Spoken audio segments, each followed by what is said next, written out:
मंजिल मिलेगी दोबारा। हर इंसान की जिंदगी में एक मंजिल होती है जिसे पाने के लिए वह संघर्ष करता है। लेकिन रास्ता हमेशा आसान नहीं होता। कई बार हम थक जाते हैं, कई बार लगता है कि हम हार गए हैं, परंतु असली विजेता तो वही होता है जो कभी हार ही नहीं मानता। संघर्ष का महत्व। किसी भी सफलता के पीछे संघर्ष का बड़ा योगदान होता है। महान लोगों के उदाहरण जैसे अब्दुल कलाम, महात्मा गांधी, सचिन तेंदुलकर, ये सभी लोग अपनी मंजिल तक बिना संघर्ष के नहीं पहुंचे हैं। हार से सीखे। रास्ते में आने वाले असफलताएं हमें सिखाती है कि हम कहाँ गलत हैं और कहाँ गलत हो रहे हैं, और हमें आगे कैसे बढ़ना है। धैर्य और मेहनत। सफलता रातों रात नहीं मिलती, इसके लिए सालों की मेहनत और धैर्य की जरूरत होती है। सकारात्मक सोच और आत्मविश्वास। अगर हम सोचते हैं कि हम कर सकते हैं तो हम जरूर कर पाएंगे।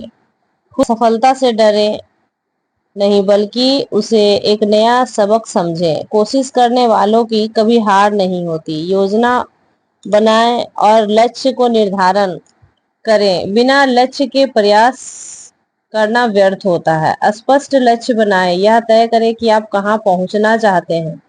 छोटे छोटे कदम उठाएं, छोटे लक्ष्य निर्धारित करें और उन्हें हासिल करने का प्रयास करें।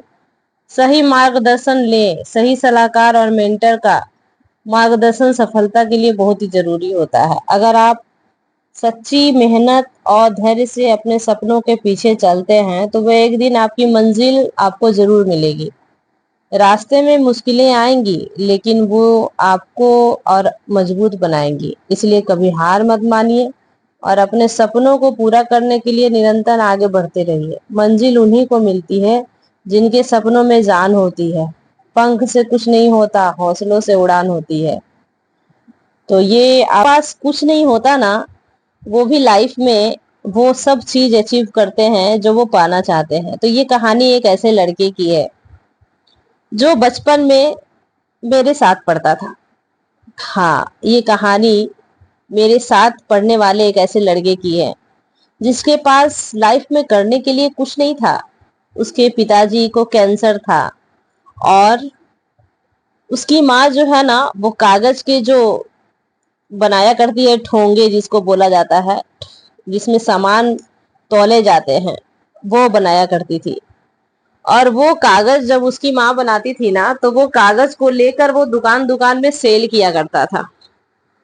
और ये मैं कहानी से इतनी इंस्पायर होती हूँ ना, जब उस लड़के को आज देखती हूँ एक ऊंचे मुकाम पर अपने सारे सपनों को साकार होते हुए, तो मुझे दिल को बहुत ही सुकून मिलता है। तो और वो जब भी स्कूल जाता था ना, तो उसके ड्रेस भी फटे हुए होते थे।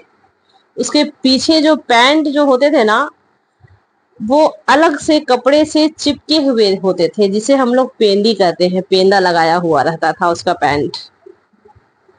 और वो बहुत ही मेहनती था, बहुत ही पढ़ने में तेज था। उसके हुलिया को देखकर ना लोग उसका मजाक भी उड़ाया करते थे। और पढ़ने में तेज होने के कारण ना उसके इकोनॉमिकल कंडीशन भी उतनी अच्छी नहीं थी कि वो बाहर पढ़ाई कर सके। वो बोर्ड एग्जाम दिया, डिस्ट्रिक्ट टॉप हुआ। और डिस्ट्रिक्ट टॉप होने के बावजूद उसके जो जीजा जी थे, उन्होंने उसे पढ़ाया। उसकी मार्कशीट को देखकर, उसके रिजल्ट को देखकर उन्होंने पढ़ाया। उन्होंने ये देखा कि ये बच्चा जो है वो पढ़ने में बहुत ही टैलेंट है, यदि उसे हम एक मौका दें ना, वो जीवन में बहुत कुछ पा सकता है। और उसने उसे पढ़ाया लिखाया।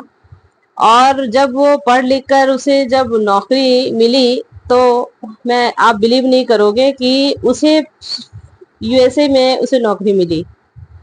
और वो 1 साल वहां कंटिन्यू काम करने के बाद वो फिर इंडिया में आकर फिर अपना जॉब करने लगा।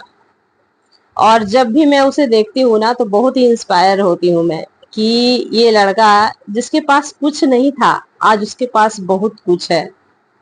और उसने अपने पैसों से, उसकी बहुत ही अच्छी पेमेंट है, उसने पैसों से अपने घर लिए, 4 व्हीलर लिए, मतलब वो सारी चीजें वो ली। तो कहते हैं ना कि यदि हम सोचे ना कि एक मुकाम हम हासिल करें और हम ये चीजें हम पा सके, तो हम सोचने से हम उस तरह से मेहनत करते हैं और अपने लाइफ में वो हर सारी चीजें अचीव करते हैं जो हम पाना चाहते हैं। इसलिए आप मेहनत करते रहें और डेफिनेटली आप भी वो सारी चीजें हासिल करोगे जो आप पाना चाहते हो। तो ये कहानी यदि आपकी अच्छी लगे तो कमेंट करें, लाइक करें